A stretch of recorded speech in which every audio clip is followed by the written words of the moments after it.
Shen Li opened the cabinet door over the refrigerator, and that's where he found her, panting and sweating, her legs pulled tight into her chest, her eyes wide and bright gold. Her eyes were normally blue, so he sensed that gold wasn't a good thing at the moment. She was also naked, very, very naked. Why the hell was she naked? "I'm fine," she said before he could speak. "I'm fine, I'm fine, I'm fine." "You want me to close the door?"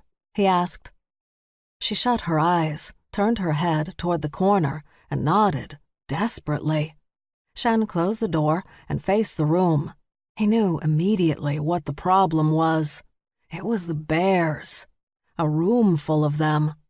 That would scare most normal people, but Stevie MacKilligan was not a normal person, not even by his standards. And his standards were pretty liberal, being that he wasn't really normal either. How could he be when he could shift into a giant panda? An ability built into his DNA, like his mother's brown eyes and his father's weird knuckles. But even by shifter standards, Stevie was not normal. Cute, interesting, but definitely not normal. Which was why Shen knew she'd stay trapped in that cupboard until the end of time if he didn't help. "All right," he said to the bears, "you guys need to go." They glanced at him, then went right back to eating the baked goods that Stevie's eldest sister, Charlie, had put out before she'd left the house. He'd heard her heading downstairs before the sun was up, just so she could bake, meaning only one thing: she was stressed out. And when Charlie baked, the bears showed up to feed. A situation that didn't bother Charlie, but freaked out poor Stevie. The bears continued to ignore Shen, but he wasn't surprised by that. He was dealing with a room filled with grizzlies, polars, and black bears, bear breeds that didn't really consider pandas one of their own. Pandas just weren't terrifying enough, because pandas didn't let the little things bother them.